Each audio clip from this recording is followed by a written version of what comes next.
out for today's lab on Canvas, just to kind of, bring to your attention to make sure that you are aware of them, because they are bonus assignments, and y'all are always about bonus assignments. So, um, you know, if I've learned anything over the years, is that students will do anything for extra credit.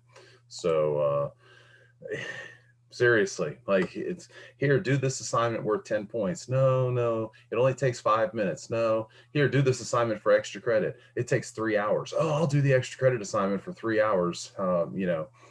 What do you need, Dr. B? Do you need me to wash your truck? Or, y'all do anything for extra credit. So, two extra credit assignments that are going to go on the second set of practicals right here. All right, so you have this exercise physiology lab report, and this exercise physiology lab report. Now, they're both related to respiratory physiology, which we're going to talk about today, and they're kind of set up the same way as the first extra credit assignment was. So, when you click on these, the first one is talking about respiratory volumes. The second one is talking about regulation of respiration, but it works the same way as what you did for the first one. You click on this little power phys activity. It's going to take you through some scenarios with some volunteer patients and stuff, where you're going to be doing what we would normally be doing in class. Today's lab, we would be doing an activity where we would be using a spirometer, and well, actually, even if we were still in class this semester, we wouldn't be doing this, because this is probably the most un-COVID experience or experiment that we could possibly do, because it basically requires I usually do it on myself and then two volunteers, but it requires someone putting their mouth on a mouthpiece, and blowing through it in a pretty violent manner. So, this is not something that's COVID friendly. So we wouldn't even be doing it if we were meeting today. But what we would be doing would be measuring lung volumes, which we're going to talk about today. And what we would be doing is seeing how your respiration rate and things like that changed during periods of exercise, how it differs between males and females, how it may differ between people different ages, or people that have different backgrounds, if they're athletic or if they smoke, or different things like that. So that's what these two extra credit assignments are designed to do, is just kind of expose you to that, to allow you to calculate some things that we're going to talk about today, and then observe how changes could take place. So make sure you take advantage of these. That's 12 easy points, 6 for each. One will have 6 points that goes on to the anatomy test. One will have to be 6 points that goes on to the physiology test. And they're not due until the 24th, okay, which is when the physiology test is. The anatomy test is next week. All right, so right now we're going to plan not to meet next Thursday morning, so that y'all have Thursday to just focus on the practical.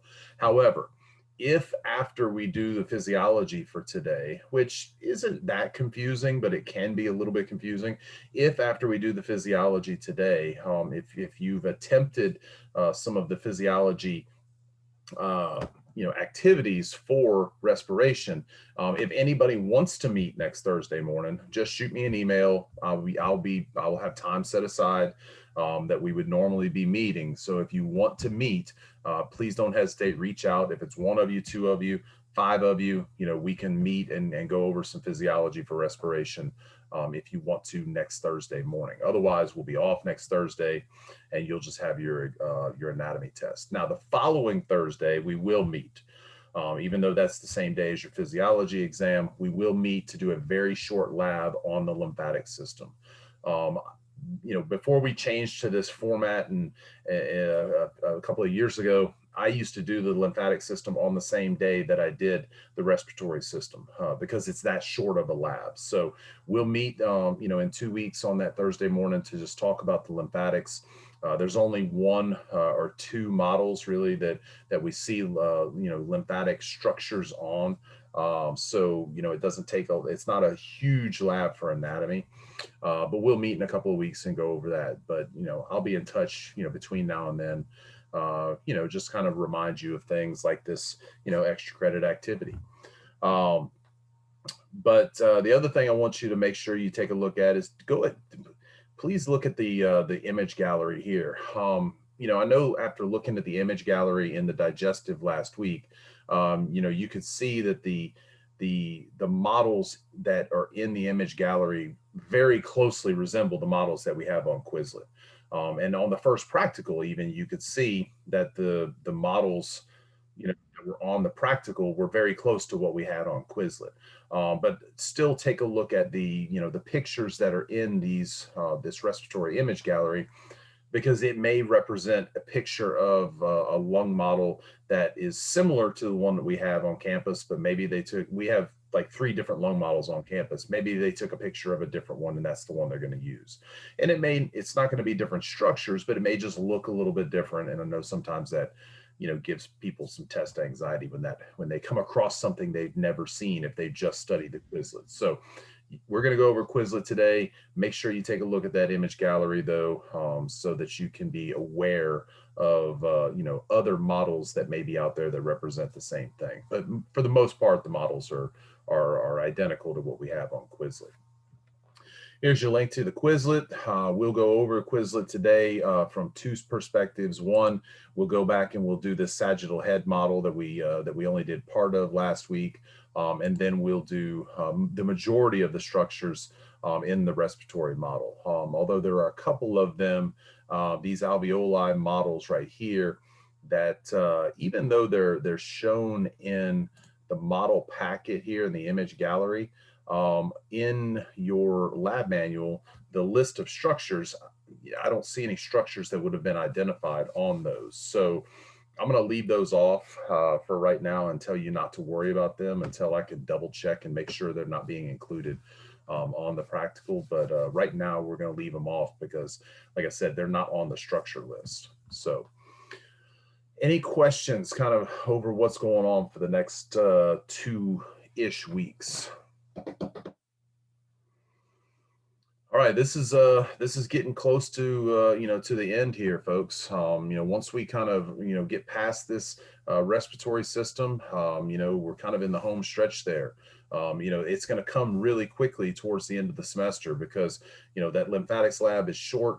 Respiratory and then the reproductive and urinary system kind of mesh together because there's a lot of crossover between those two, and then we're going to do the acid-base case study labs. So really after today, you've really only got 2 intensive days of anatomy, and not to make you rest a little bit, but I find that the anatomy on the 3rd practical is probably the least stressful because the lymphatics doesn't have a lot of anatomy and the reproductive and the urinary system are so very closely tied, and there's some crossover between those. So, from an anatomy standpoint, I feel like this is probably the last of the challenging tests, and the 3rd anatomy test is a little bit less stressful, but the 3rd physiology test may end up being the most stressful because the acid-base case studies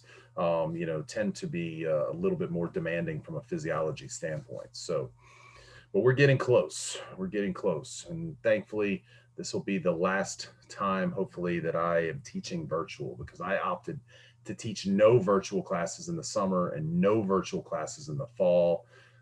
We had the choice of doing both. I was like, you know what?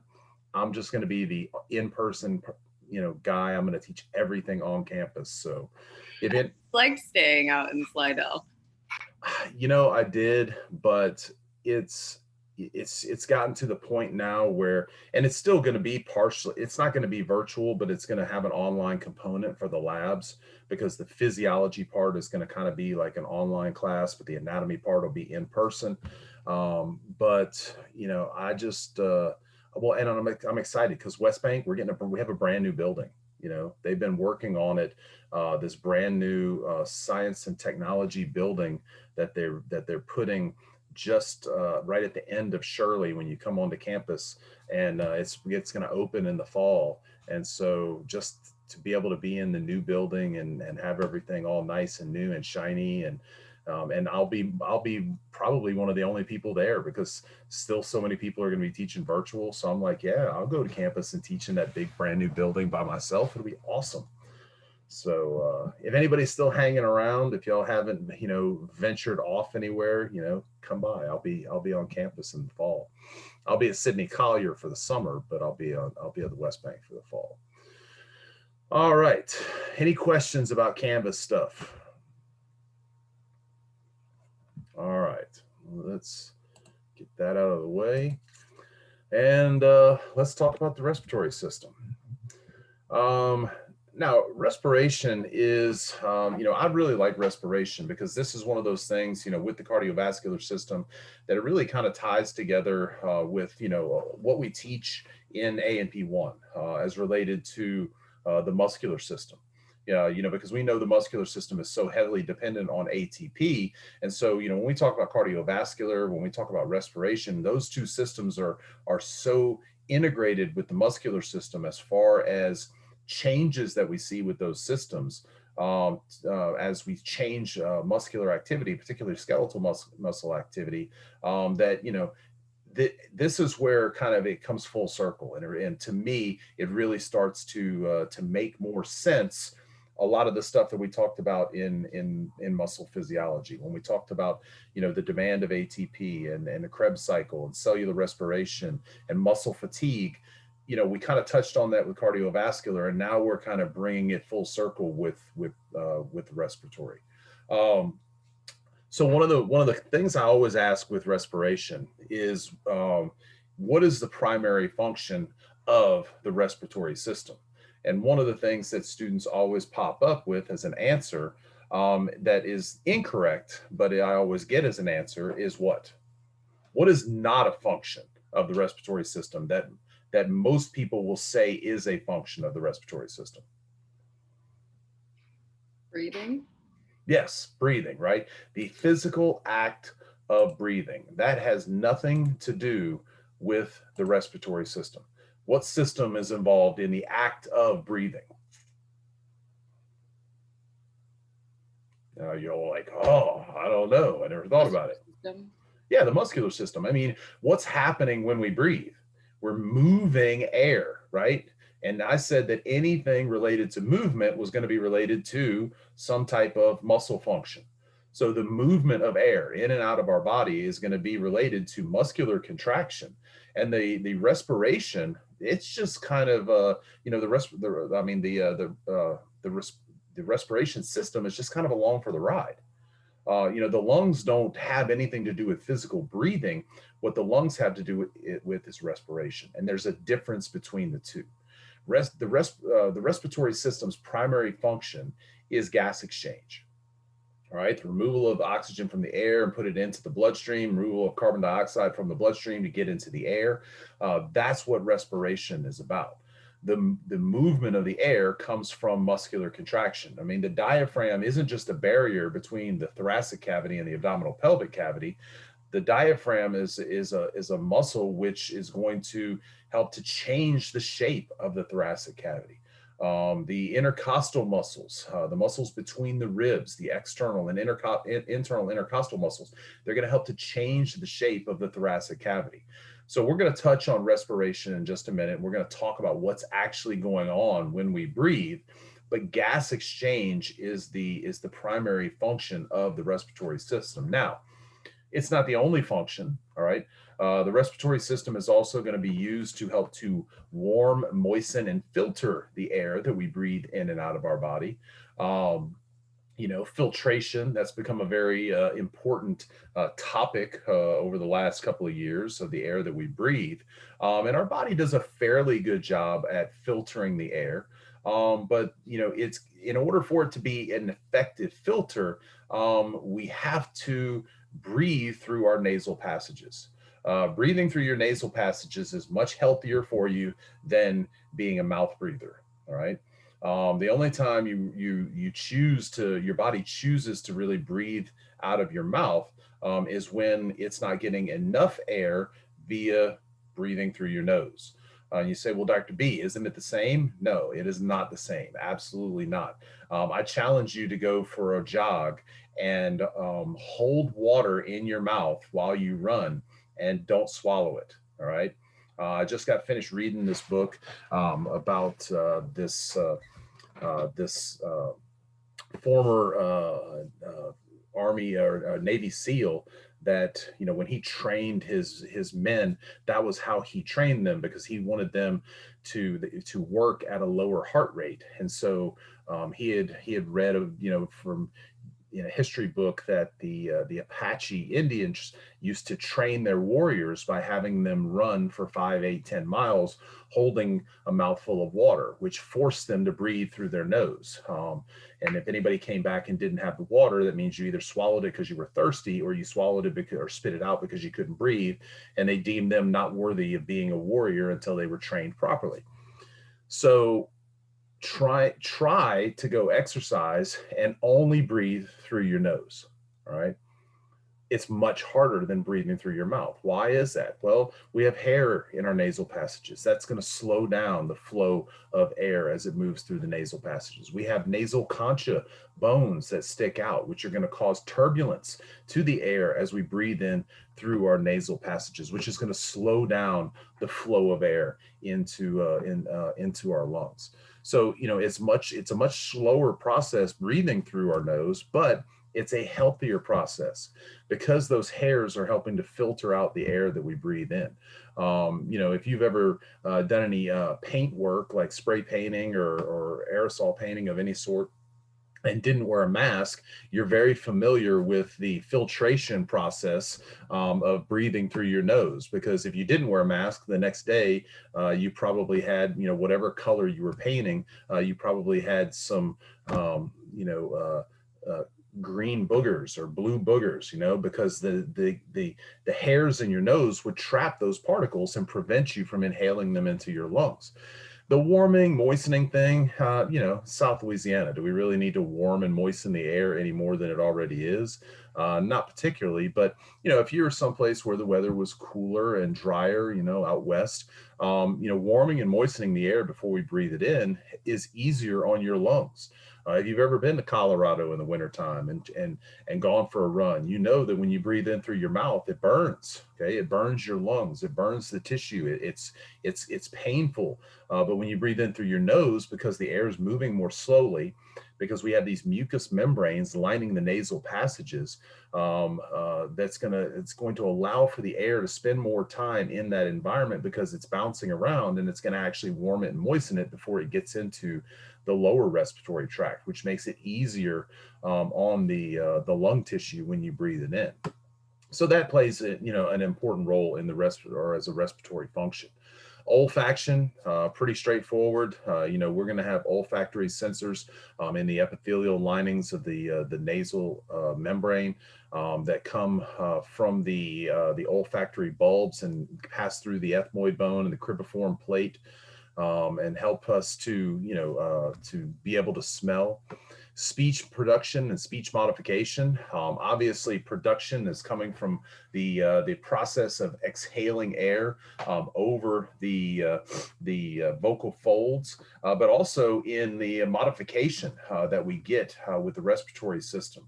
What kind of modification are we talking about? You know, when we talk about speech modification, what part of the respiratory system is modifying the way that we're heard as far as speech goes?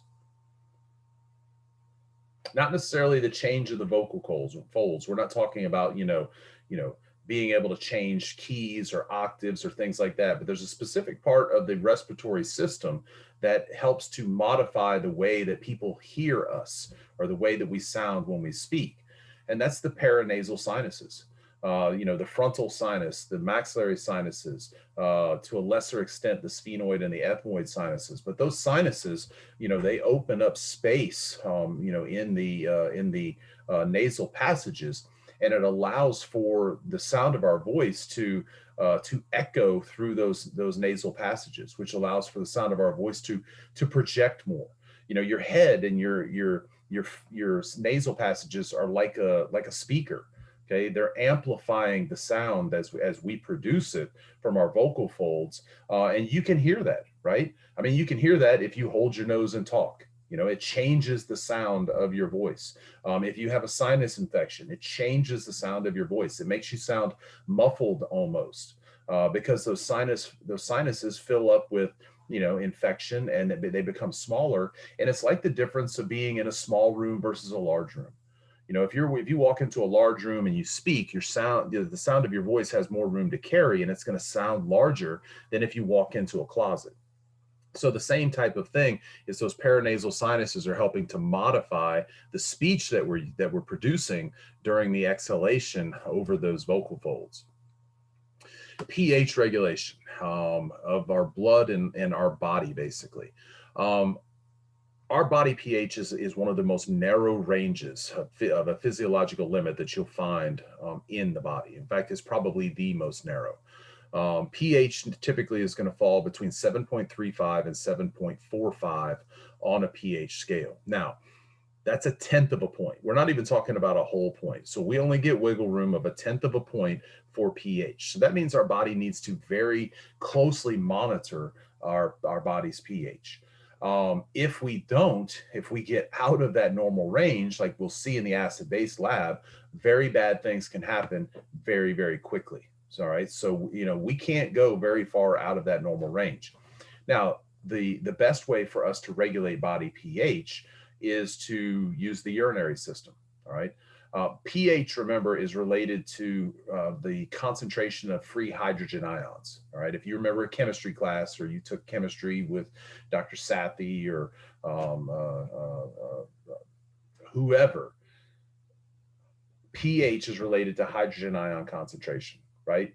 The lower the pH, the more acidic a solution. That means there's more free hydrogen ions floating around. The higher the pH, the more alkaline a solution. That means there's less hydrogen ions floating around. We can regulate that using the urinary system, either by losing hydrogen ions or hanging on to it. But the urinary system takes time. Okay, it takes time to take effect and help to change our body's pH, but that's ultimately how we want to do it. We can compensate changes in pH by using the respiratory system. All right. Changes in the speed with which we breathe, changes in our respiratory rate can have an effect to either raise our pH or lower the pH. And that's going to happen based on the way that we transmit and we transport carbon dioxide. So, you know, we're going to see in just a little bit this reaction of how we're going to move carbon dioxide that's produced in the cells and get it out of the body, and how that affects our body's pH. And then it should make sense as to, well, if I change my respiratory rate in this way, it's going to have a positive or negative effect on my body's pH. Okay, but the respiratory system is a compensatory mechanism for the regulation of body and blood pH. And then the last thing we can use the respiratory system for is to assist in blood pressure regulation. Now, this ties a little bit more to the RAA pathways, you know, that you talk about in the cardiovascular system. So I don't really spend time discussing it too much here, but just know that the respiratory system can influence blood pressure regulation, as far as that's concerned. Now, the organs that we find in the respiratory system are going to be divided into can be divided two different ways. In a structural classification, we basically have an upper respiratory tract and a lower respiratory tract. So when you hear about somebody and they say, oh, I have an upper respiratory tract infection, I have a lower respiratory tract infection, it just means the infection is in one of these two places. The upper respiratory tract is the nose, the nasal cavities, the paranasal sinuses, the pharynx, anything prior to where we get to the epiglottal opening.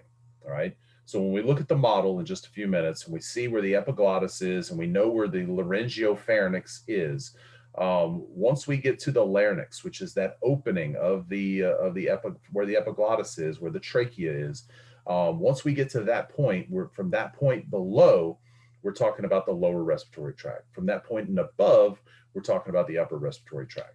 So a sinus infection would be something like an upper respiratory tract infection, but pneumonia would be something considered a lower respiratory tract infection. COVID would be something considered a lower respiratory tract infection. Although, obviously we have, we can retain the virus in the upper respiratory tract. It's the root of its evil is in the lower respiratory tract instead. From a functional classification, we have a conduction system and a respiratory system. The conduction system is doing just that. It is moving air through the system. Okay, no gas exchange is taking place within the conduction system of the respiratory system. The respiratory portion is where gas exchange is going to begin to take place. So things like the nose, the pharynx, trachea, bronchi, there is nothing going on in as far as gas exchange and these parts of the respiratory system. But the respiratory bronchioles, the alveolar ducts, the alveolar sacs, the individual alveoli, that's where we're going to see gas exchange begin to take place. Now we have two lungs, obviously. The lung on the right is going to be divided into three different lobes, and the lung on the left is going to be divided into two lobes. The lung on the left, because it's only divided into two lobes, is going to be a slightly smaller lung than the lung that we have on the right. And why is the lung on the left slightly smaller than the one on the right? What's taking up space on the left? The heart. The heart? Yeah, the heart is, right? You remember the position of the heart, the apex points off to the left a little bit like that. And there's actually a cardiac notch that's cut out of the left lung that allows for the heart to kind of position itself in the pericardial cavity off to the left a little bit like that. So because the left lung is a little smaller, it divides itself into two lobes and the right lung into three separate lobes.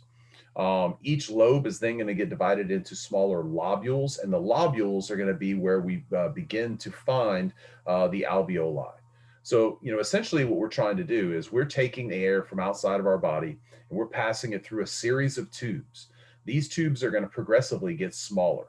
All right, the trachea is the largest. It's going to split into two smaller primary bronchi, which are then going to split into smaller secondary, which then split into smaller tertiary.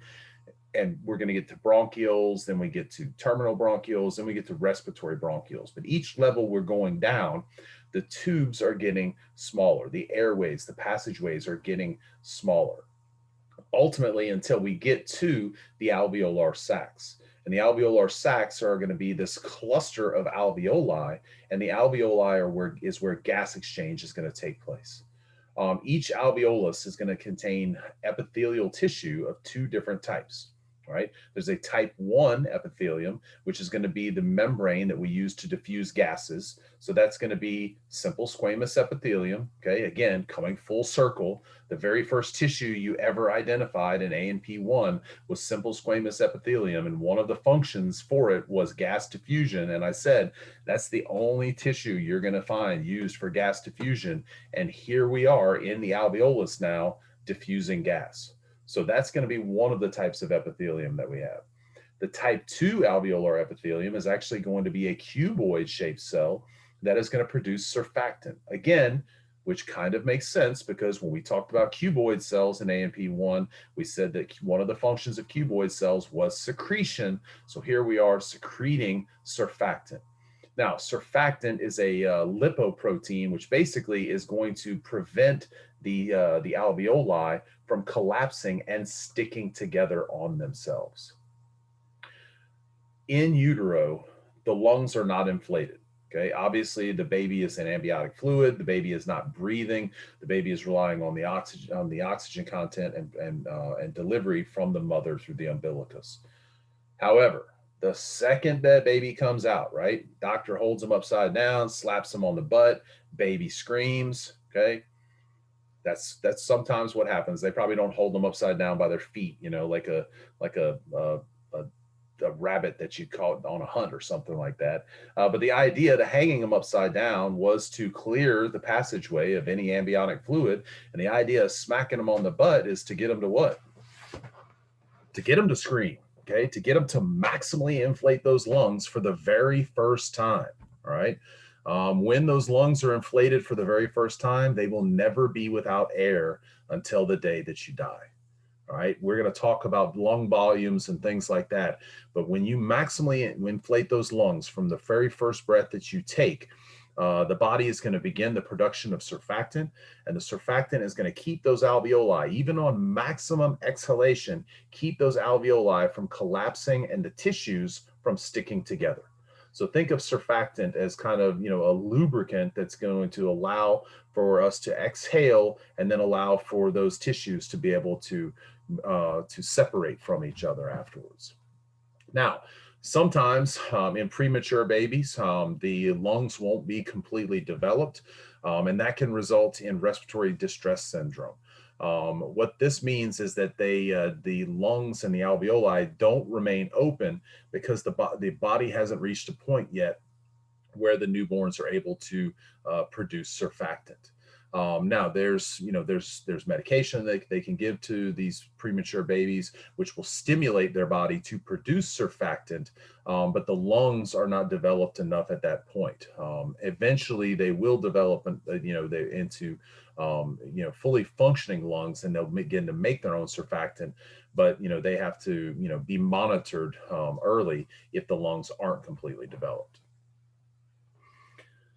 Now, we talked about breathing itself, okay, and we talked about respiration. The act of breathing is what we, technically refer to as ventilation. This is the actual process of inspiring and expiring air into the lungs. The respiration part is what we see from cellular respiration. Now, you say cellular respiration, Dr. B, what does that have to do with anything? Well, what's the purpose for us breathing? The purpose for us breathing is to get oxygen into the blood and carbon dioxide out of the blood. Where's that oxygen going? It's going to cells, right? Why is it going to cells? Well, because those cells have mitochondria, and in those mitochondria, they run the Krebs cycle because the cells need ATP to operate. And the best way to get ATP is to take glucose and to take oxygen and stick it in the Krebs cycle and make 36 ATPs. So the reason we breathe is not just to sustain our life, but it's to sustain cellular life, right? Remember, we've talked about this in multiple labs, this level of organization, this going from molecular to cellular to tissue to organ system, and then it goes back down the other direction. Everything that we do as an organism, we're doing to provide support to the cells for our body. And the cells are functioning to provide support to the tissues and the organs and the organ systems for us. So it's this symbiotic relationship between, what we do on the outside that's actually done for the individual cells of our body. So when we talk about respiration, we're getting air in and out, but we're doing that to be able to provide oxygen to the cells so that they can continue to make ATP. Now, when we breathe, all right, and this is something that I just kind of always like to point out to people because, to students, because it's really an interesting concept when you think about it. When we breathe, what's actually happening is we're just changing the shape of the thoracic cavity. Right. Remember, the thoracic cavity is this sealed environment. Okay. The diaphragm, the walls of the thoracic cavity, the only way into that thoracic cavity is to cut through the surface of the body. So if we change the shape of the thoracic cavity, we can influence and change the pressure within that cavity. Now, this kind of goes to physics or physical science or, any type of, class that you took like that. And it has to do with pressure and the shape of a sealed environment. All right. For example, if I take a water bottle that's empty, I screw the cap down on tight on it like that. If I make the water bottle smaller by squeezing it, it increases the pressure on the inside of that bottle, correct? If I take that bottle and I let go of it, it decreases the pressure on the inside of that bottle. So by changing the shape of the bottle in a sealed environment, I can make pressure go up and then I can make the pressure go down. Well, that's all we're doing in the lungs. All we're doing in the lungs is using muscles that are attached to the rib cage and the diaphragm to change the shape and size of the thoracic cavity. When I make the size of the thoracic cavity larger, it's going to decrease the pressure in the thoracic cavity.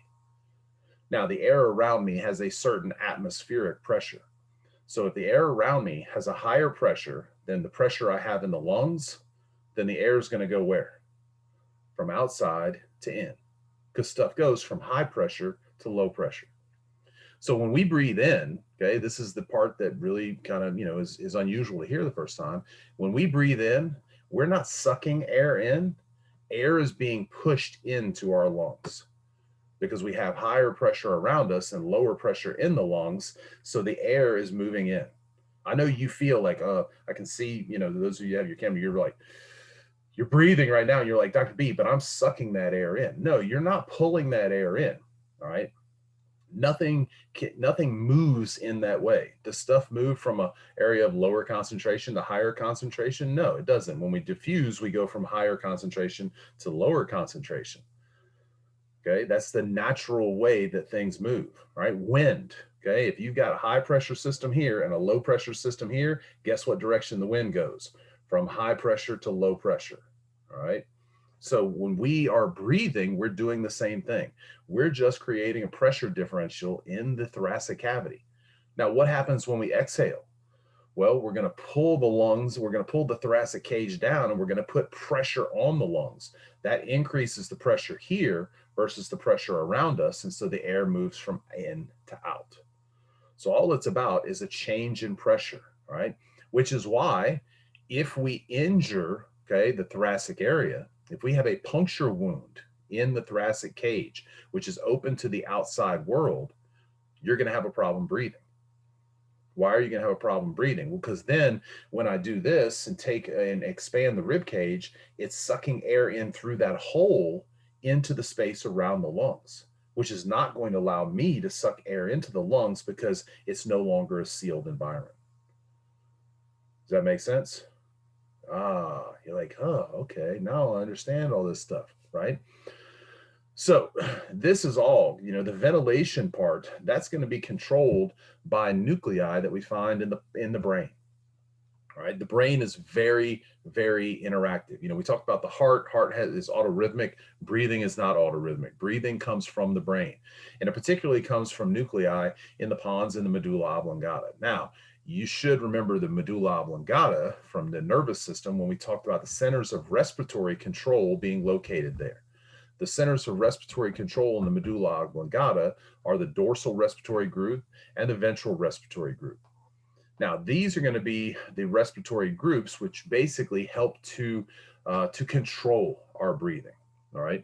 Remember, breathing can be controlled one of two ways. It can be controlled consciously from the cortex of the brain, or it can be controlled unconsciously, and that comes from the medulla oblongata. But ultimately, the medulla oblongata is still the activation part of breathing.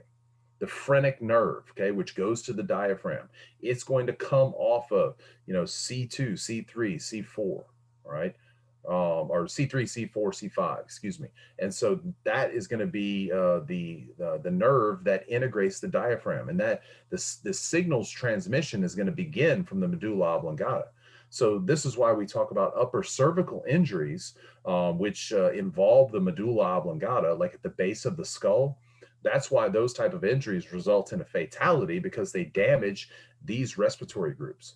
And if we damage these respiratory groups, look, the dorsal respiratory group is what causes you to inhale, and the inhibition is what allows for you to exhale.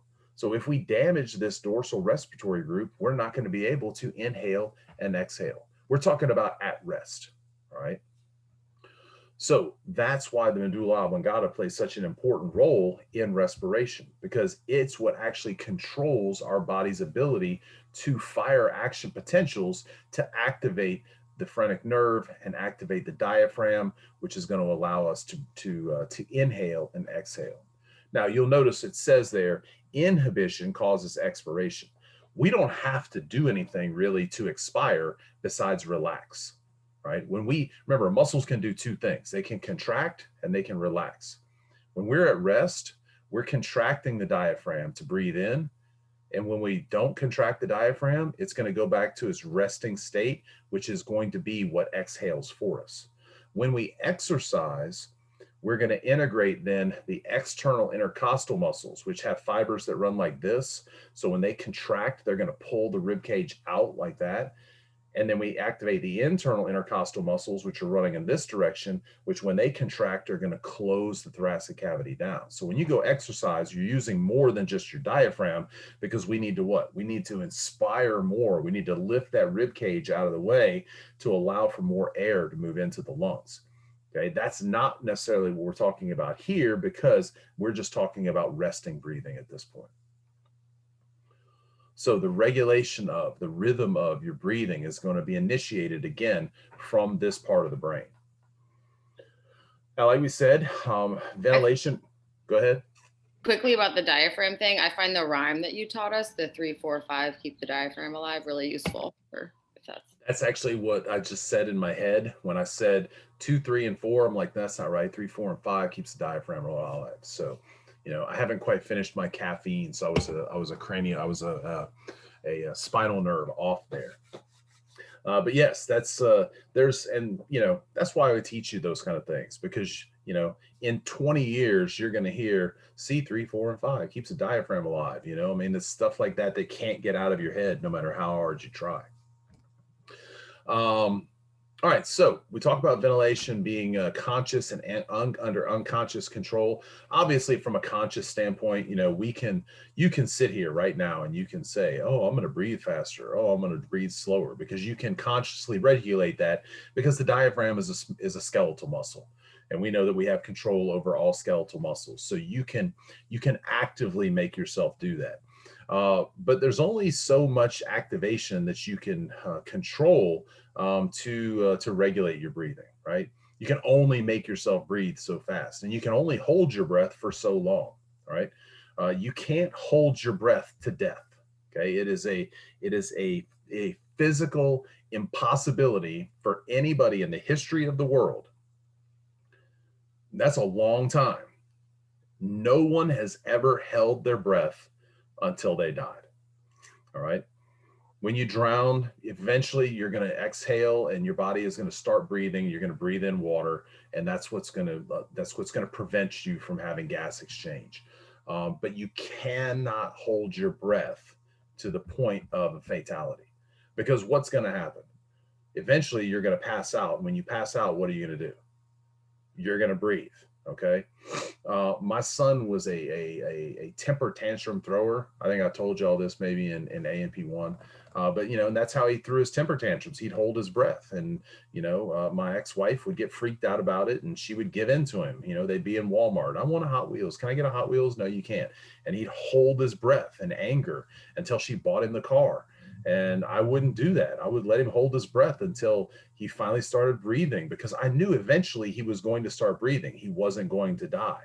But it's a natural survival technique for your body to make that happen. And that's driven by chemoreceptors.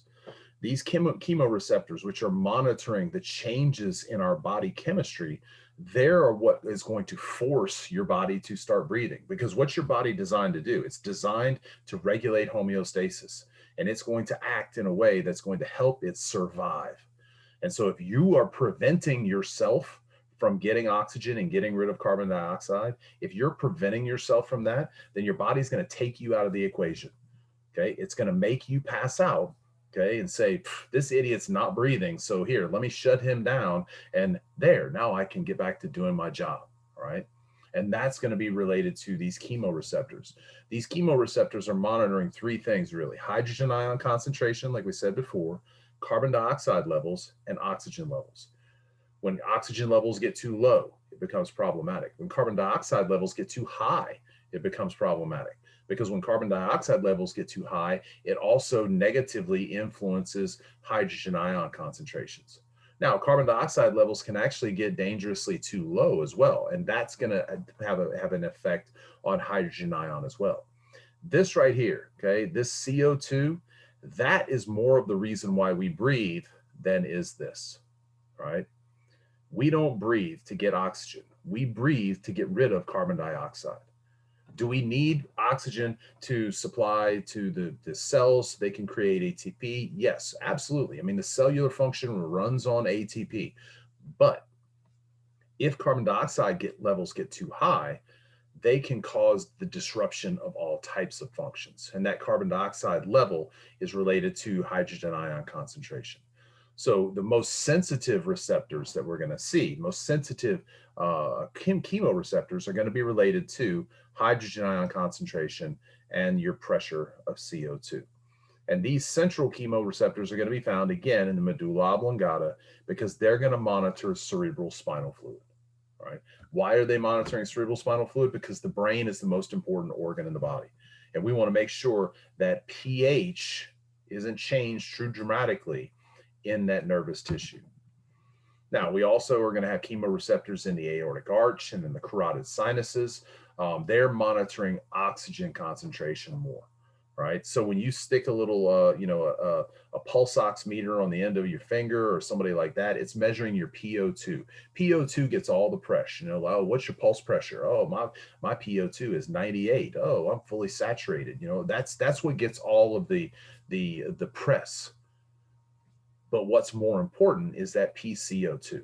Okay, that PCO2 is when it changes, it's got a much more narrow range. PO2, we want it to be fully saturated. We want it to be up in the upper 90s and things like that. And if it gets below that, obviously it's going to have a negative effect on us. It's going to, it's going to decrease our, ability to have skeletal muscle contractions. Maybe it's going to make you lethargic. It's going to make you all these other things. But a decreased PO2 over extended period, over a couple of days, it's not going to be fatal to you unless it drops too low. PCO2, okay, if it gets out of its normal balance, it's going to have a much more detrimental effect to your overall health, and you're going to see changes happen much more rapidly than you will with PO2. And we'll kind of talk about that, as we go through today a little bit as to why. Obviously, the activity at the tissue level, that's going to have a large influence on our cardiovascular system and our respiratory system. The demand of the tissues as far as oxygen needed for ATP production and the demand to get rid of carbon dioxide is going to be one of the things that drives the cardiovascular system and the respiratory system to change its activity levels. In cardiovascular system, we talked about why does the heart rate speed up? Why does blood pressure change when our activity level increases? Well, because the muscles are demanding more oxygen because they need to produce more ATP, and you can continue to use those muscles to participate in whatever activity it is that you're doing, as long as the delivery system can get oxygen and nutrients to those cells.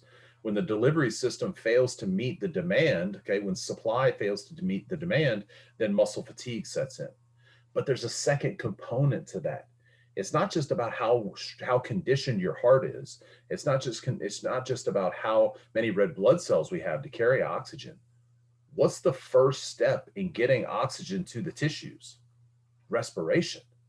Okay, if your breathing rate can't keep up, or if your lungs are not in a condition to allow for gas diffusion to take place maximally, then you're never saturating the blood with enough oxygen, and we're not going to be able to meet the demands of that tissue. So the cardiovascular system is important in the delivery process of oxygen and nutrients to those tissues. But remember, it's the respiratory system's job to get enough oxygen into the blood to be able to transport it. So it's a combination of the two.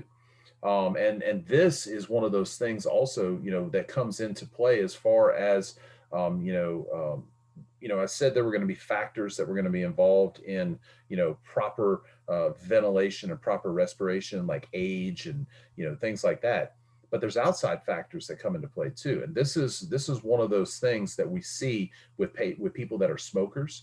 And this is one of those things we see right now with patients that have COVID, right? Is the inability for the lungs to do their job, which then leads to cardiovascular issues, which then leads to other system issues. We hear about with COVID right now, the and this is kind of that gray area that you get into as far as you know, deaths related to the disease. You know, very few people are dying specifically from COVID, but what COVID does to the respiratory system has a negative effect on other systems because of decreased oxygen delivery to those systems. So we're seeing people die from kidney failure. We're seeing people die from you know, from liver failure or whatever, because the body can't get enough oxygen to those systems, and we start to see a decrease in their function. Remember, everything is balanced. All 11 systems are working together. And if we decrease the functionality of one system, it's going to decrease the functionality, you know, of these other systems in a domino effect. Perfect example of how your oxygen diffusion rate and your lungs' ability to get this into the body. The perfect example of this is what happened to my mom 3 years ago. My mom was a smoker. She'd been a smoker for 50 plus years. You know, I think from the time she was 16 and until 3 years ago, she had smoked, you know, kind of consistently with, you know, periods of, oh, I quit for 6 months or whatever. And, and I was always on her about, you know, how bad, how much damage it was doing to her lungs. Well, you know, she'd go to the doctor, they'd take x-rays. Oh, my lungs look fine. I'm like, yeah, but they may look fine, like as in you don't have cancer or anything like that. But what is it doing to your ability to perform, you know, your tissue ability to perform? Well, about 3 years ago, she was shopping in Walmart and she passed out. She just hit the ground, which, you know, when she's shopping and when she's with my dad, you know, my dad has dementia, so you know, she kind of needs her wits about her and not to be like passed out on her back in Walmart. And so, you know, they called 911. The EMTs got there.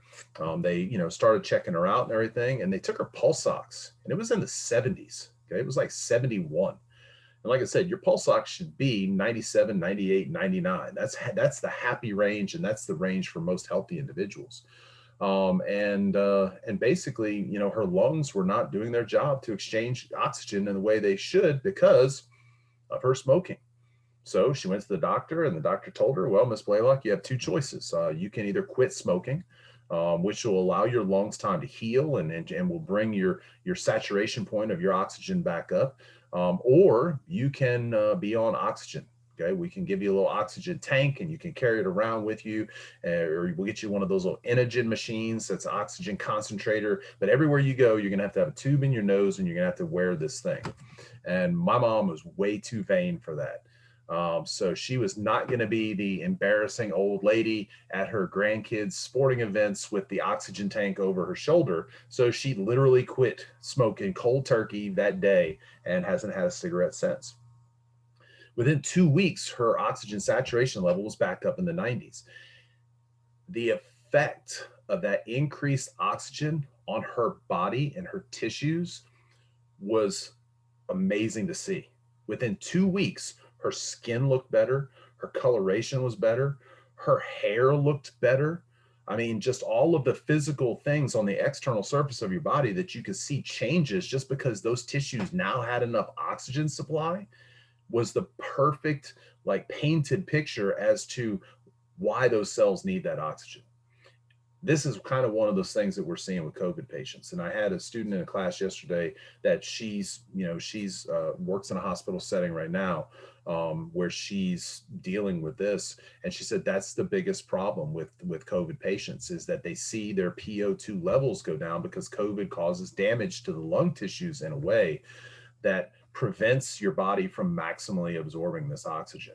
And they see their PCO2 levels drop, which is why they end up on oxygen, why they end up on a ventilator, because it changes the physical capacity for gas diffusion to take effect. Again, now a lot of times those are patients that had underlying health issues where their tissues weren't healthy to begin with, or their body wasn't in a position to be able to fight off the virus, you know, at the onset of it. But that's the reason why we see the rapid decline in a lot of patients is because it affects the ability to have gas exchange like we see here.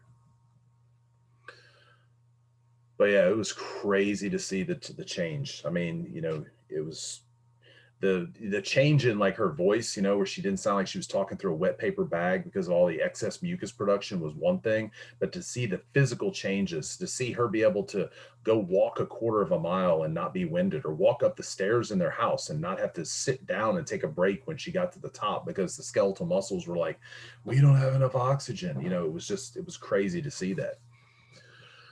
All right. So, how are we transporting this oxygen that we're gathering from the lungs? Well, we're going to get that oxygen into the blood, and when the oxygen leaves the lungs, it should be 100% saturated. Again, unless there's some kind of outlying factors that cause it not to be. And the majority of that oxygen is going to bind to our red blood cells. The erythrocytes, you know, have hemoglobin, and that hemoglobin has an iron content to it, which is going to allow for the binding of oxygen very easily to the red blood cells.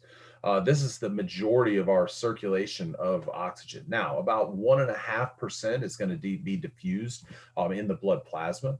But the majority of it is going to be transported by red blood cells, which is why, you know, when we talked about blood and we talked about hematocrit, we talked about how, you know, how effective it was in changing hematocrit levels as far as increasing your carrying capacity for oxygen. Again, that demand is going to be driven by the performance of our tissues. You know, and I kind of stress this, you know, when I talk about other tissues, you know, in all the other systems, you know, particularly in ANP1, when we talk about bone tissue growth or integumentary tissue growth or muscle tissue growth, you know, that we have to have proper amounts of oxygen in order to sustain the excess amount of tissue growth. You know, I mentioned my mom and her skin. You know, remember your epidermis has this ridiculously high mitotic rate. You know, when you're not meeting the oxygen demands of that tissue, guess what? The skin isn't going to be as healthy, and it's not going to be as protective. And that leads to, you know, other, you know, homeostatic disruptions when the skin isn't as healthy as what it should be. So, you know, again, it's the need for oxygen is driven by the need for the cells to create ATP. So that's going to be one of the things that's going to influence our respiratory rate. When we need to have more oxygen, we will breathe more quickly. But also, when we need to get rid of carbon dioxide, we can also change our respiratory rate. And the reason that carbon dioxide is such a big influence is because carbon dioxide gets transported differently. With carbon dioxide, about 7% of it is going to be dissolved in blood plasma, and the other 93% is going to diffuse into the erythrocytes, but only about 23% of that is going to bind with the hemoglobin. 70% of our carbon dioxide is going to get attached to water. Now, when we take CO2 and we attach it to H2O, right? CO2, attach it to H2O, right? Add all your elements together there. We're going to get H2CO3. All right. We're going to get carbonic acid. Now, this is going to happen by using an enzyme called carbonic anhydrase. That's going to bind our carbon dioxide to that water. That's going to give us carbonic acid. Now, the problem with that is that this carbonic acid, some of it is going to dissociate. Okay, remember, when we mix this type of acid into a solution, the hydrogen is going to dissociate from it. That's what makes it an acidic solution. So some of this is going to dissociate, and that's going to change our hydrogen ion content. So basically, when the blood becomes saturated with carbon dioxide, it makes the blood more acidic, because carbon dioxide is going to mostly be transported as carbonic acid, which means we're going to have higher levels of free hydrogen ion concentration. So pH is going to drop when carbon dioxide levels go up. That's not good. So how are we going to fix that? Well, we breathe more. We get rid of more carbon dioxide, because when carbon dioxide gets to the lungs, or when this carbonic acid and this dissociated hydrogen ion and this bicarbonate, when this gets to the lungs, we're going to convert it back to carbon dioxide and release it into the alveolar space.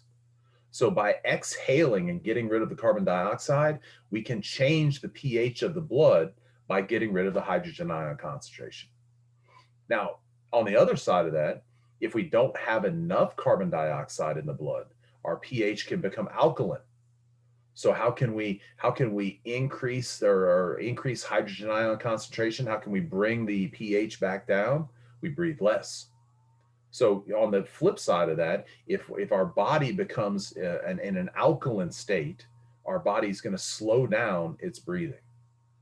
If we become in an acidic state, we speed up our breathing. So respiration is going to partially be controlled also by the concentration of carbon dioxide. Does that make sense to y'all? This is going to be an important concept that we'll come back and talk about again when we get to the urinary system.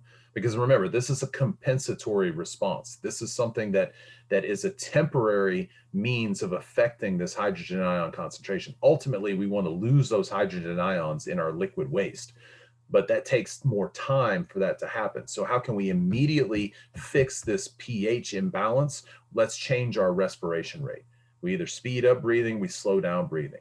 Now, so when we talk about the urinary system, we'll talk about this again. And then the last lab of the semester, that acid-base balance lab, a lot of that is going to stem, or it's all going to stem around the concentration of hydrogen ions and the concentration of bicarbonate ions.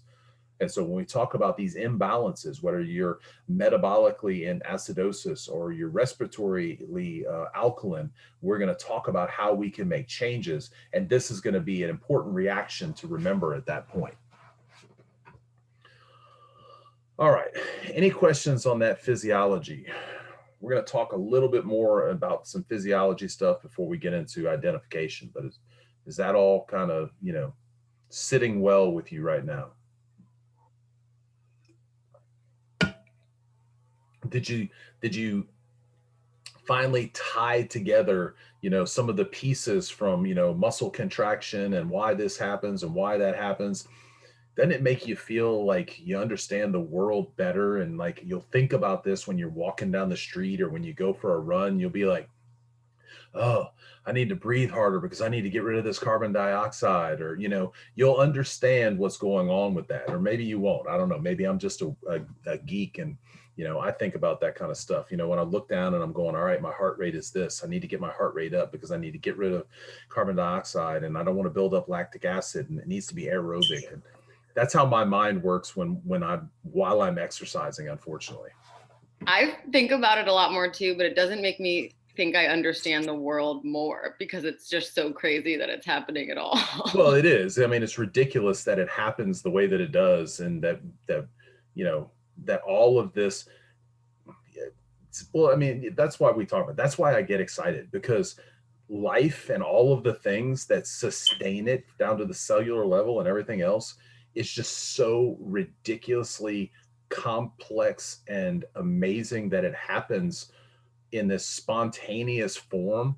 But that's the same thing that makes me smile, that it is capable of doing this. And actually, it's what gives me hope for the world, is that, hey, if the cells can continue to survive like this, then maybe, as a human species, we can figure out a way to incorporate what the body is doing into real life. And maybe that's what the world needs to be a better place. I don't know. That's where my mind and my train of thought goes sometimes. But it's because I'm a body nerd. So, all right. So let's talk a little bit about lung volumes. Now, this is going to be related to the activities, the lab experiments that y'all have for extra credit. This would be related to what we would be doing in class if we could. But we're going to talk about lung capacities and lung volumes for a few minutes. And then we're going to talk about, how they're related to each other, what they mean, things that we can do to adjust them or change them, things that are set in stone that are going to affect them one way or the other. We're going to spend a few minutes kind of talking about that so that you can take this then and go apply it to those activities. What we have here is a graph that shows kind of what we would be doing if we were in class. We would have a spirometer. I would have one of y'all sitting there breathing in and out of this tube, and the tube would be measuring the amount of air volume that you are pushing in and out at rest. All right. And so we would start the recording, and this would be what we would see while you were at rest. And this volume of air that's inspired or expired in a single breath is what we call tidal volume. So at rest, all right, most of us are sitting here, we're moving about 500 milliliters of air through inspiration and expiration. So each one of those little waves is a breath. Each one of these is a breath, okay? We're breath in, breath out, breath in, breath out. Then as you sit there and we measure your tidal volume, I would then ask you to take a deep breath in as maximally as you could. So you would suck in through this tube and breathe as much air in, or let me rephrase that. You would allow as much air to be pushed into your lungs as you possibly could through inhalation. And so you would get to the point where you could not get anything else in, and that would be your maximum lung capacity. That would be the most that you could get in a single breath. Now, as soon as you did that, I then ask you to maximally exhale. Okay, push every bit of air that you can out of your lungs as hard as you can until you feel like you can't push anything else out. I mean, to the point where you're like, and you can't move anything else out. That would be maximum exhalation. Now, what this is doing is it's measuring our inspiratory reserve volume, okay, what you have in what the extra room you have, so to speak, in your lungs above tidal volume. That's what inspiratory reserve volume is. What is the maximum amount of air I can move past what I'm normally breathing? Then you're going to exhale, and that exhalation is going to take you back down, and it's going to take you past the point of tidal volume to your expiratory reserve, which is the maximum amount of air past what you're breathing at rest that you can expire from your lungs. So if you're just sitting at rest and I said, okay, breathe out as much as you can, that would be your expiratory volume without taking that deep breath. Just you're breathing normally and then you breathe out. That's this volume right here. Now, notice though, this volume does not exhale all of the air out of your lungs. Because like I said a little while ago, from the moment you take a breath in, your lungs are never without air in them, okay, until the day you die. That is because we have a residual volume of air that always stays in the lungs. And that residual volume helps to keep the lungs partially inflated so that there's no chance of collapse. Okay, typically when we talk about lung collapses, it's because there's been damage to a lung, right? Drew Brees, right? Punctured lung, said he had a collapsed lung. We only collapse a lung if you poke a hole in it, okay, just like a balloon. Okay, so we're going to keep a tiny little bit of air in those lungs to keep them inflated. Now, the collapsed lung that he suffered, the reason they were able to reinflate it is because of surfactant. That surfactant prevented the tissues from sticking together. They sewed him up, body healed, poof, that part of the lung is able to inflate again. So that is the residual volume that we see. Now, these are the four volumes that we have, okay? Residual volume, expiratory reserve volume, tidal volume, and inspiratory reserve volume. These volumes can be added together in different ways to give us different capacities, all right? So these are measurable, these are calculated, okay? Because these are being calculated by adding multiple of these together. Does everybody see that? Inspiratory capacity, it's inspiratory reserve volume plus tidal volume. Functional residual capacity, it's expiratory reserve volume plus residual volume. Vital capacity is inspiratory reserve plus tidal plus expiratory reserve. Okay, so this is the vital capacity is the total amount of air that we have the capability of moving. From maximum inhalation to maximum exhalation, how much can we move in our deepest breath with the most exhalation that we can generate? That's vital capacity, all right? And then total lung capacity is everything added together. Now notice there's two sets of numbers here, okay? 600 milliliters, 4,200 milliliters, 48, 3,100, 36, 4,200. That's for male and female.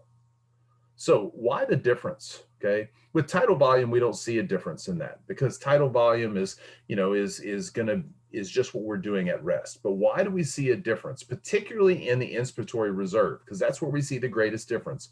Why such a great difference in inspiratory reserve volume between males and females? What's the one primary factor? Eyes. Larger. Height, being larger. Exactly. I mean, look, remember, we talked about this thoracic cavity. We talked about that cavity enlarging in size. Well, if you have larger lungs, okay, if you're taller, doesn't that give you more room to increase the size than a smaller person? Yeah, absolutely. And so typically when we look at males and females, the average height difference is what factors into these average numbers. Now, if you have a male and female, they're both 5'9", then their lung capacities would probably be relatively close. Okay, the male might have a larger inspiratory reserve capacity just because of maybe they have physical dynamics. He has physical dynamics to expand and that inspiration. But let's say he's a couch potato. Let's say she's a marathon runner and they're the same height. Then she's probably going to have the greater inspiratory capacity because she's trained those external intercostal muscles to pull her rib cage open more to allow for more air in. But if we're taking, cardiovascular training and we're taking smoking and we're taking all of those variables out and we're just looking at the physical variables that we can't influence, height becomes a big factor in your vital capacity. The taller you are, the greater the vital capacity you potentially have. Now, what's going to be another factor in vital capacity? What would influence your ability to maximally inflate your lungs? What are lungs? What type of tissue do lungs have a lot of? What can lungs do? They can what? They can stretch and they can recoil. So what kind of tissue do they have a lot of? Elastic. Like so hesitant. You're like, elastic connective tissue, right? Yes, lungs have lots of elastic connective tissue. That's what lets them stretch and recoil. Back to ANP1, one of the characteristics of aging that we see on tissue is that it becomes less elastic.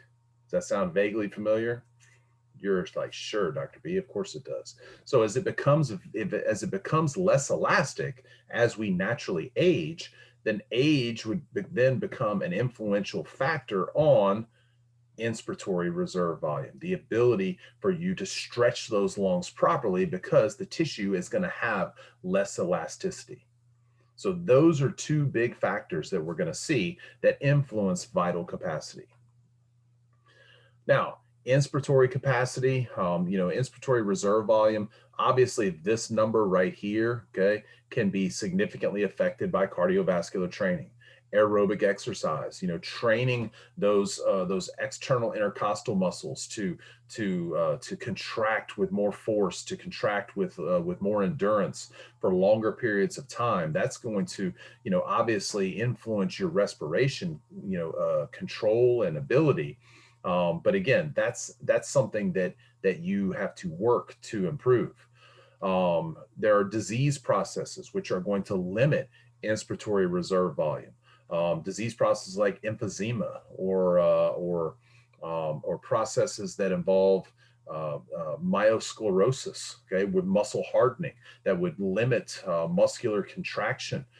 Those would limit inspiratory reserve volume because you don't have the ability then to inspire as much. But again, those are disease processes that are, that are something that's acquired. It's not something that you're just, naturally have that is related to things like height and age.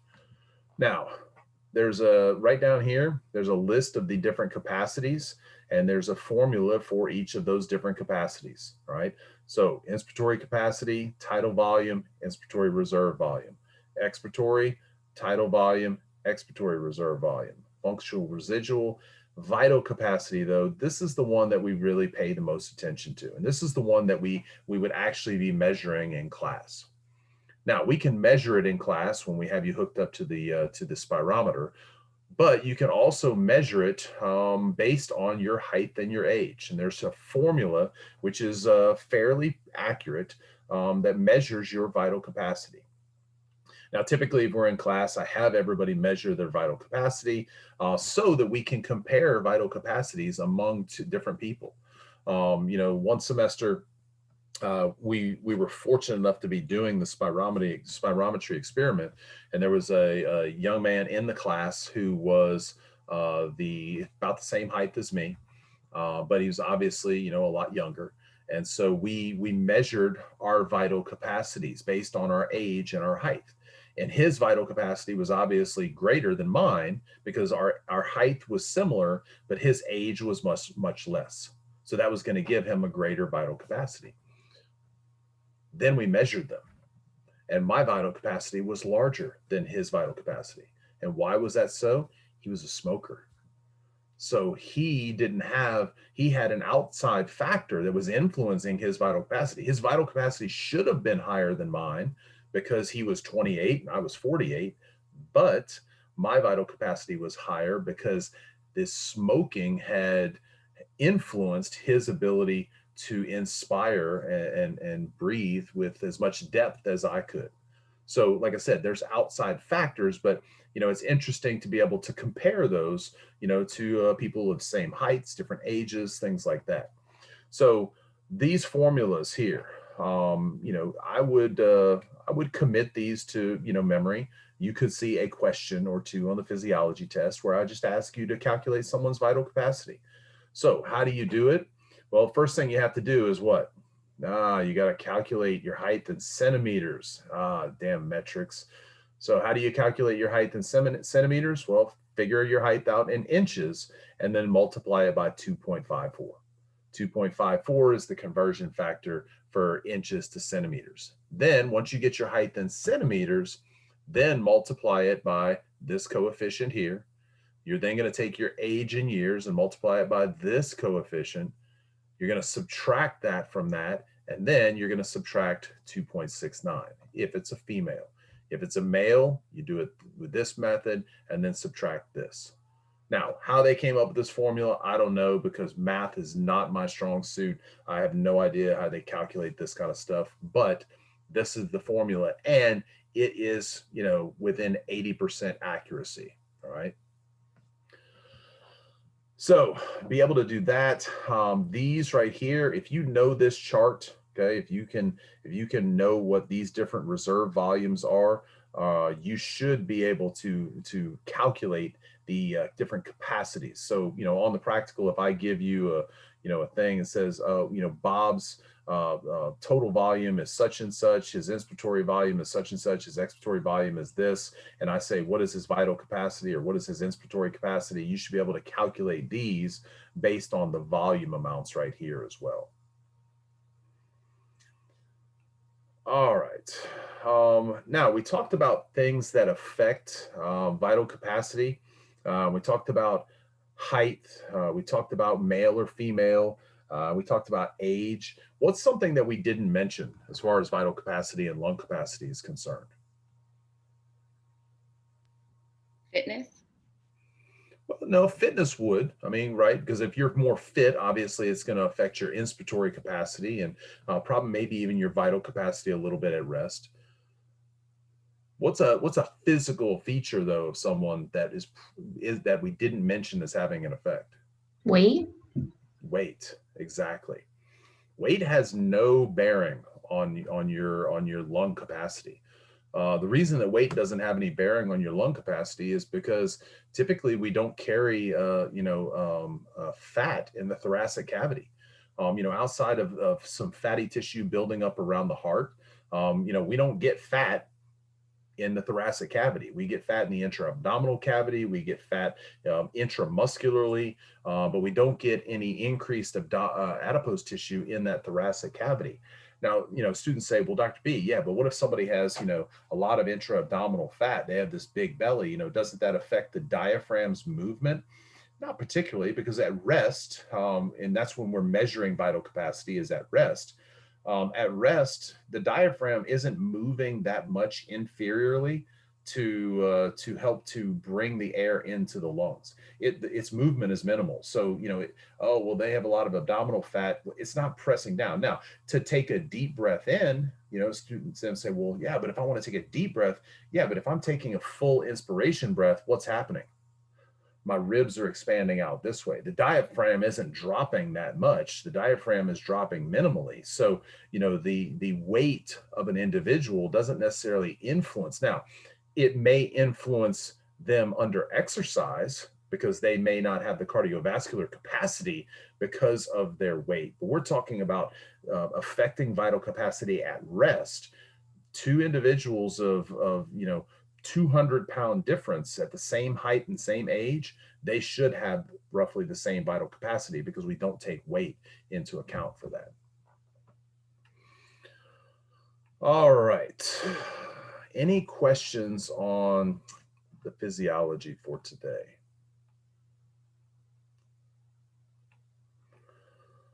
All right, then we are going to do some identification.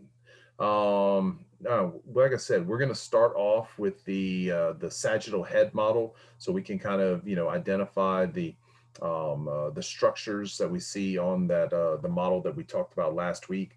There's going to be a few things like last week. I showed you where the laryngopharynx was, the oropharynx, the nasopharynx. There's going to be a couple of things that are on this list that Mr. Russell didn't have specifically identified. So I'm going to show you those today. All right. So keep that in mind. I'm telling you, hey, on this model, make sure you can identify these. And it's mostly on that sagittal head model. But I'm going to point out some things that they have on the list here that maybe aren't identified on his Quizlet. All right. So last week we did some digestive parts of this. So this week we'll cover the respiratory parts. The first thing we see is we do see two of our paranasal sinuses. This is the sphenoid sinus right here, and this would be the frontal sinus right there. Now we can't see the ethmoid sinus because the ethmoid bone pretty much comes down mid-sagittally, and this is a mid-sagittal section. And we don't see the maxillary sinuses because they're a little lateral of that mid-sagittal slice. But those are two sinuses that you can be asked to identify on this test. So what we're going to do is we're going to kind of start from the outside and kind of just work our way through the respiratory tract.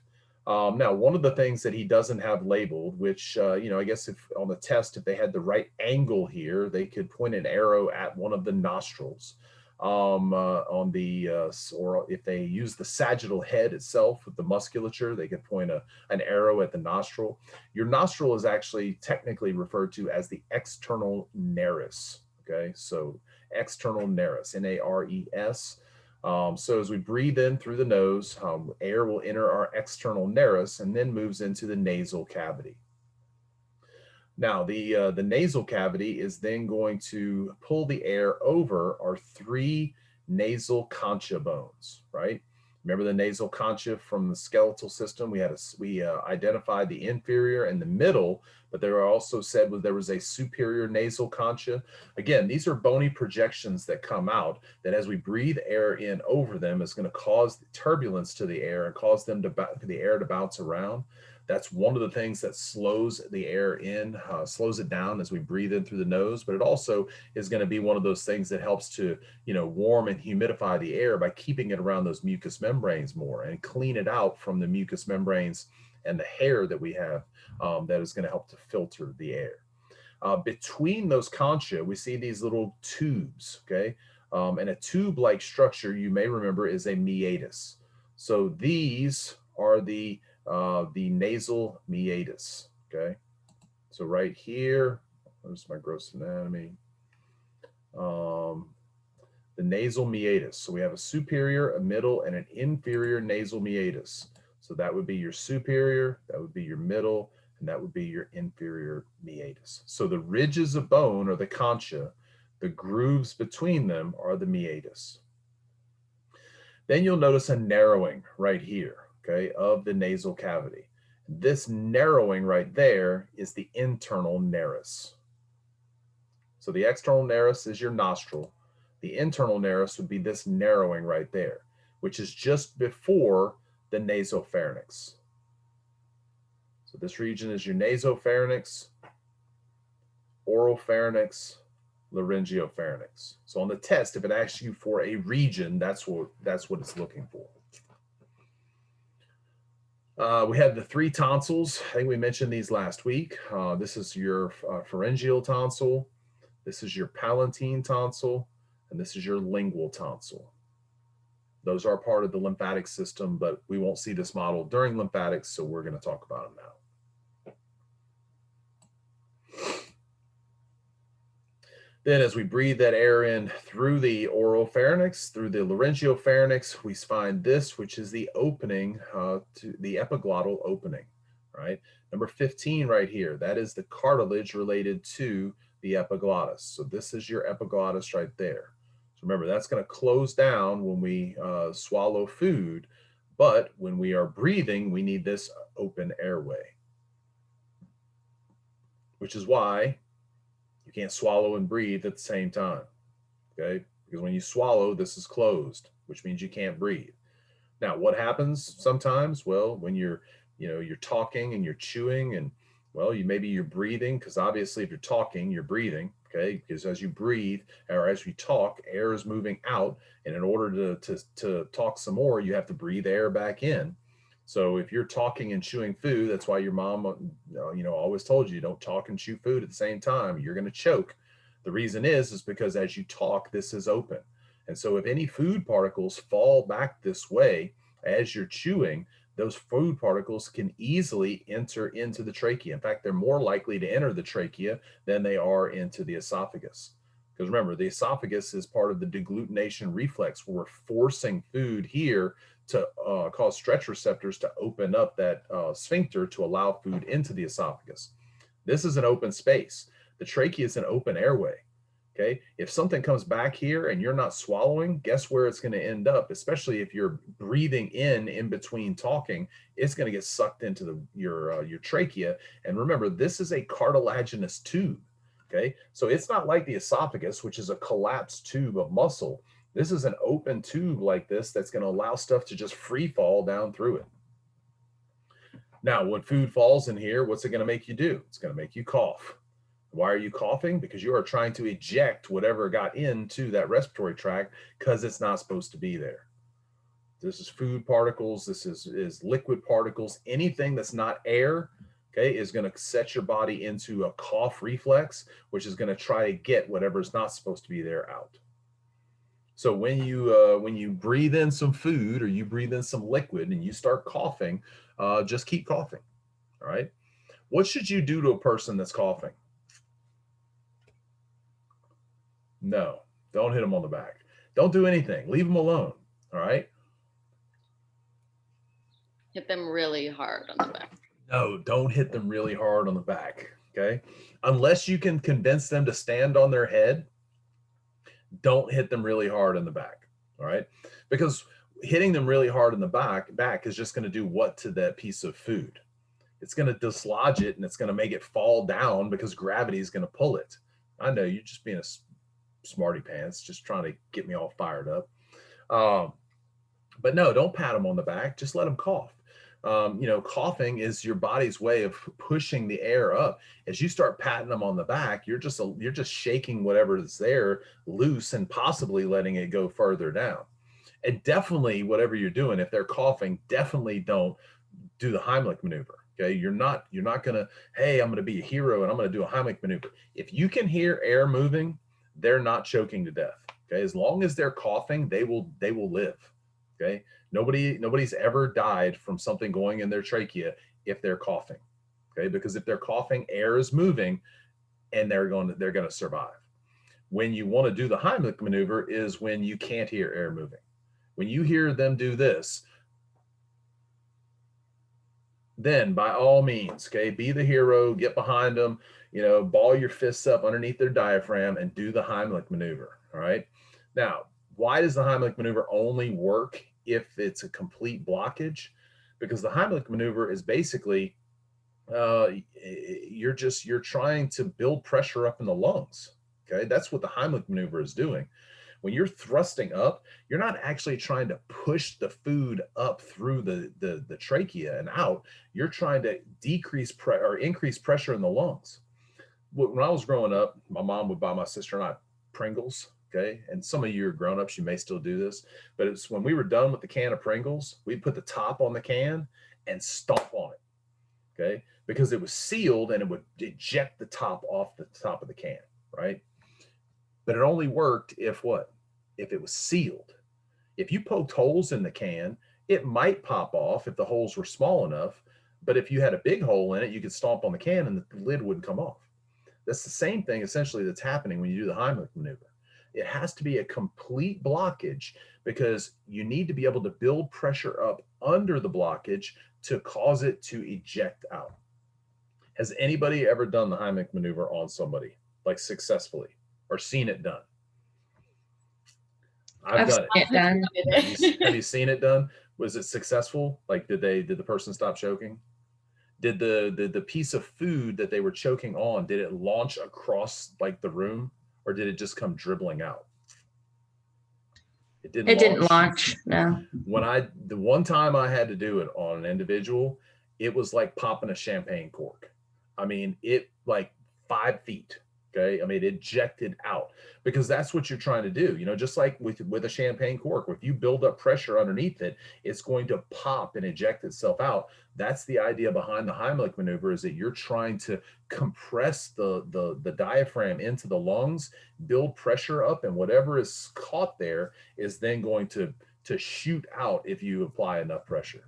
So it's crazy to see, but that's what you're trying to do. And so if there's air moving on either side of whatever the blockage is, when you're doing the Heimlich, it's not going to put enough pressure to cause it to move. And actually doing the Heimlich, you may be creating it falling down deeper into it. And plus, you know, you may, who knows, you may break a rib, you may do all kinds of stuff. So if you hear air moving, they will survive. Now, again, like I said, if you can flip them upside down, babies, all right, infants, they're coughing, okay, like they've swallowed something down, you know, down the trachea, by all means, pat them on their back, but flip them upside down first. Lay them in your forearm, put their head down, and then hit them on the back, just like you're taught in CPR. You know, you're now gravity and you hitting them on the back would pull that forward. That's why I said, if you can get an adult to stand on their head while they're coughing, by all means, then whack them on the back, because then you're loosening it up, but it's falling towards their head. But that's not likely going to happen. So just don't hit them on the back. All right, so epiglottis, all right, and a lot of what we're going to identify, particularly in this region right here today, we're going to do multiple times, and you're going to see it multiple times on multiple models. So I'm not going to go through every single time and identify them, but you'll see this on multiple models. Epiglottis, thyroid cartilage. That right there is the hyoid bone, which we're going to identify on a different model, but I'm showing it to you on this one right there. And then so we have a membrane here that's going to attach the thyroid cartilage to the hyoid bone, and that is the thyrohyoid membrane. Number 14, right here, he just has it pointing to the vocal folds. We're going to look at a trachea model in just a little bit, or a larynx model, where we'll identify them separate, but this is where the vocal cords basically are. In number 11, he just has pointed to the trachea. Number 13, this is the cricoid cartilage, which actually is also right here as well. Notice how narrow the cricoid cartilage is in the front and how much larger and taller it is in the back. Again, we're going to look at just a larynx model in a little bit, and I'll show you that to you again, and you'll be able to see the differences. But one thing to take note is that the thyroid cartilage is not found posteriorly. Okay, the thyroid cartilage just wraps around bilaterally on each side, just like the thyroid gland does. Okay, it doesn't wrap all the way around posteriorly. All right, let's now look at the respiratory models. So the first model we're going to look at is this lung model right here. Now, good news for you, because I did check yesterday, and the list that you have in your lab manual does not, on the lung model here, it does not contain any of the vasculature. Okay, now the pulmonary artery, pulmonary vein, pulmonary bronchus, the pulmonary artery, pulmonary vein, you may see those on one of the models on Canvas. Okay, there's a model where the lung is actually taken off, the lung tissue is taken off. So you may be asked to identify the pulmonary artery and vein, which shouldn't be hard because the pulmonary artery will be blue and the pulmonary vein will be red. But those will be the only vasculature. So all of this vasculature here that we did in the cardiovascular system, I'm not going to go over because I'm not going to ask you to do the carotid arteries, subclavian arteries. They're not going to ask you that stuff on this practical. So what we're going to look mainly is at the respiratory structures on here. So we've got our right lung, we've got our left lung. Okay, take note, 3 lobes on the right, 1, 2, 3, 2 lobes on the left, 1, 2. Now, on this test, make sure that if you are identifying a lobe, that you tell me what organ it's related to, because we also have lobes where? On the liver. All right, so on the test, because the respiratory and digestive are on the same test, don't just put superior lobe or superior right lobe of the lung, right lobe of the liver. Okay, so make sure you put the organ that it's related to on the test and put the correct organ. All right, every semester I have students that just kind of have like a brain slip and they go, oh, right superior lobe of the liver, because they're just thinking lobe of the liver and they know, they're looking at it, I know they know it's the lung. So make sure you get the correct organ when you put the organ name. So right superior lobe of the lung, right middle lobe of the lung, right inferior lobe of the lung. Now the superior and the middle lobe are going to be separated by a fissure, and this is the horizontal fissure. Now you don't have to put right horizontal fissure because it's the only horizontal fissure that we have. But if you put right horizontal fissure, then I'll accept it. It'll be fine. Down here between the middle and the inferior lobe, we have an oblique fissure. Now this is the right oblique fissure. Why? Because over here is the left oblique fissure. All right.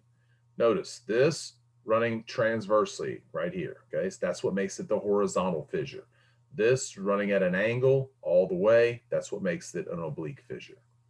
So on the left side, we have the left superior lobe of the lung and the left inferior lobe of the lung. This muscle we see bordering the edge of the lung right there, and then all the back down here, that is the diaphragm.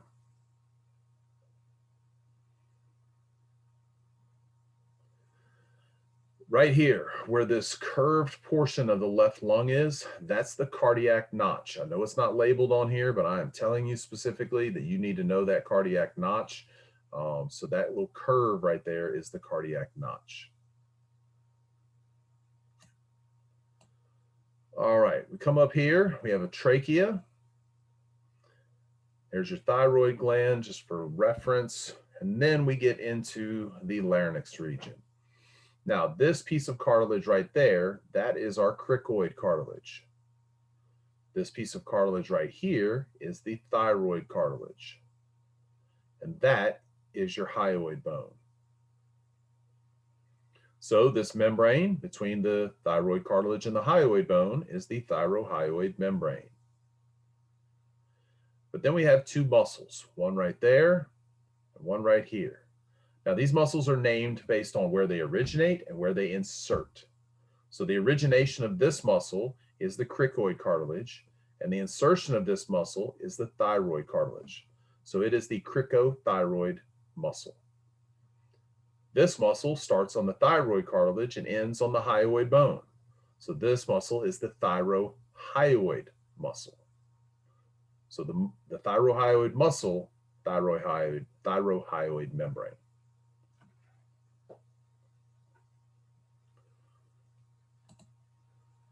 All right, next thing we're going to do is we're going to strip away the lungs. That will leave us with our bronchial tree. Now, at the top up here, this is what I said, a lot of these models you're going to have repetition. So you've got the same structures we just identified here on this model. So if you can name them on the lung model, you should be able to name them on this model. What we're going to focus on and identify is going to be everything below that. So here's the trachea. Now the trachea is going to come down, and the trachea is going to stop at this point right here and split, And where it stops and splits is called the carina. And what it splits into is going to be two primary bronchi. Okay, this one right here is the right primary bronchus. This is the left primary bronchus. Bronchi, plural, bronchus, singular. Now we have two primary bronchi because we have two lungs, one primary bronchus to each lung. The primary bronchi are then going to split into secondary bronchi. The secondary bronchi are going to go to the lobes of the lungs. So how many secondary bronchi am I going to have on the right? 3. How many secondary bronchi am I going to have on the left? 2. All right. So that's how you can remember how many secondary bronchi, how many lobes of the lungs. So we're going to have a superior secondary primary superior secondary bronchus and an inferior secondary bronchus. Now on this side, we're going to have a superior secondary bronchus on the right, a middle secondary bronchus on the right, and then he doesn't have it tagged, but down here would be the inferior secondary bronchus on the right. So you got primary, secondary, superior secondary, middle secondary, inferior secondary. And make sure to include right. Superior secondary, inferior secondary. Make sure to include left. Now, Mr. Russell went ahead and labeled the tertiary bronchi, which are what these are. He labeled them on here with right superior tertiary bronchi. All you need to put on the practical is tertiary bronchus, right? That's all you need to put. You don't need to tell me that it's the superior tertiary, the middle tertiary, the inferior tertiary. If you just put right tertiary bronchus, if any of these are labeled, then that's going to be fine. If you put superior or middle or inferior or something like that, I'm not going to count it against you. But if you just put tertiary, okay, left tertiary bronchi, okay, that's fine.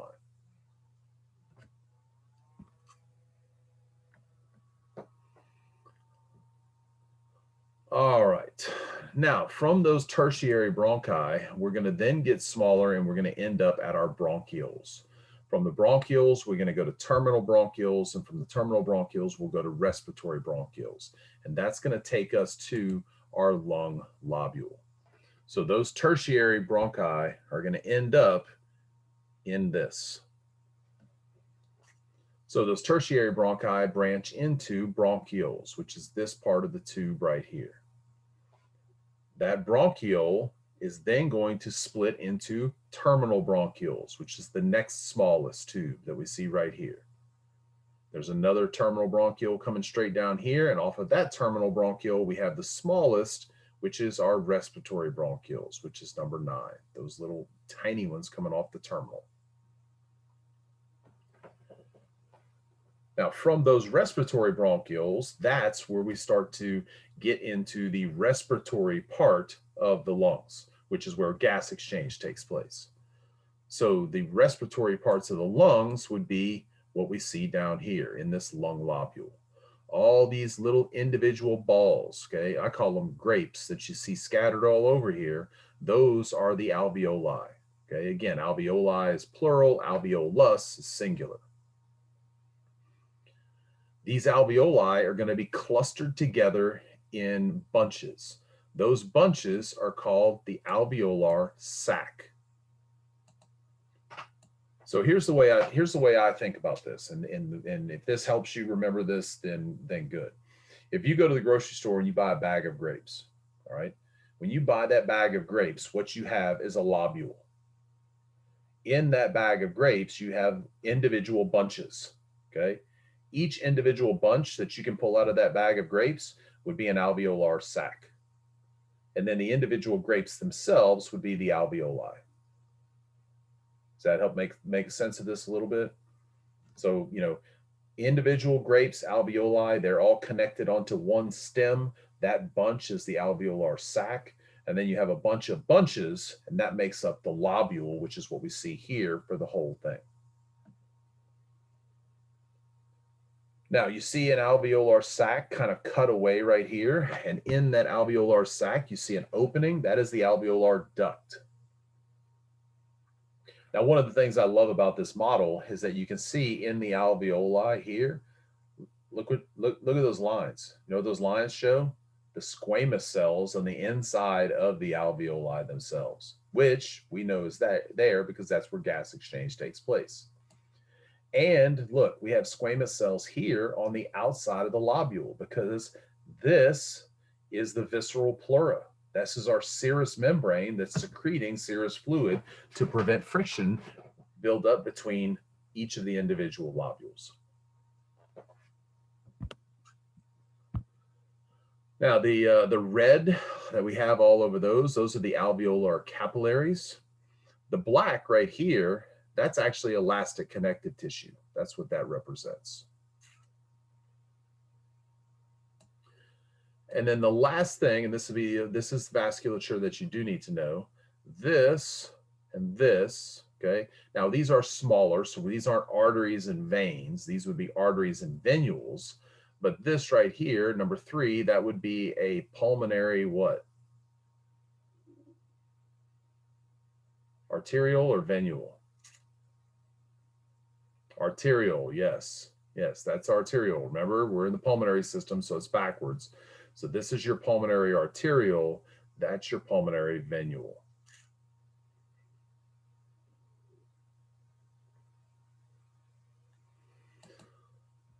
All right. Again, I'm not going to go over these models. I'm going to double check and make sure that they don't show up. If they do show up on the exam, I will let you know and say, hey, make sure you go take a look at those models. But for right now, I'm going to leave them off because, like I said, there's nothing that we have labeled on here that's also on this model list. And this model list is what they generally build the test from. So I'm going to cut those models out for you right now. We've done this larynx model. We've done this from the front a couple of times now. So I'm not going to go over this again because everything we did already, you can see on this. But we will look at it posteriorly, and then we're going to look at it sagittally because it shows us a little bit more about the vocal folds. So from a posterior view, we get a lot of the same structures. This does give us a view, though, of the epiglottal opening where the trachea begins, and this is the actual epiglottis itself. Right here, okay, this would be the thyroid cartilage. So like I said, you can see it doesn't wrap around the back. It kind of comes around the sides, just like the thyroid gland does. Here's the trachea. This is a fibromuscular membrane that runs down the posterior of the trachea, right up against the esophagus. And then we have 3 pieces of cartilage, all right? One of these pieces of cartilage we've already identified, and that's this piece that runs from right here to right here, and that is the cricoid cartilage. Okay, so that thin little piece that we identified on the front side, you can see how much thicker the cricoid cartilage is posteriorly.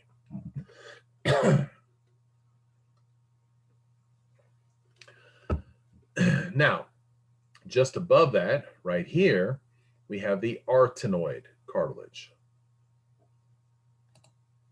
Now you can see on this side, the musculature is still on top of those pieces of cartilage, okay? This muscular would be on both sides. They've just removed it so we can see the cartilage a little bit more easily here. That would be the arytenoid cartilage. And then right at the tip, you see those little 2 points right there of cartilage. That is the corniculate cartilage. So you have cricoid, arytenoid, corniculate.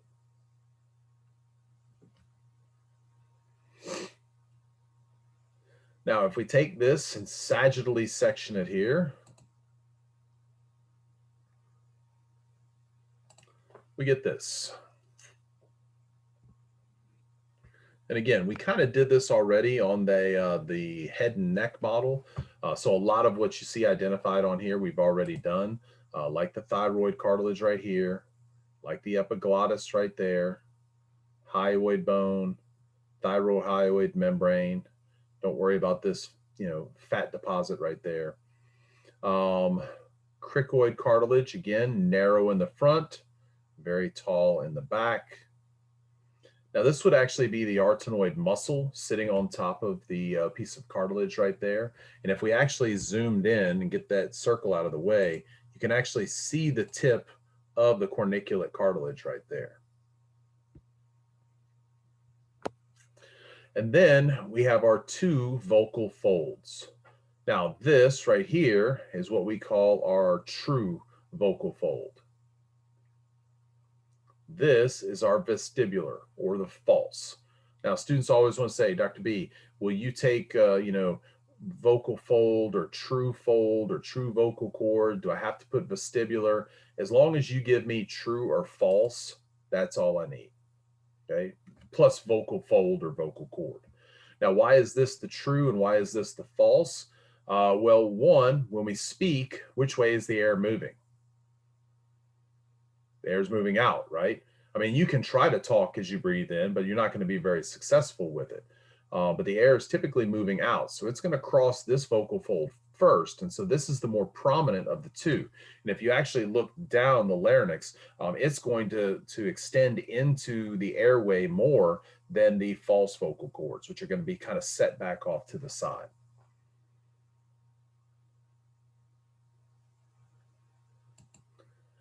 Any questions?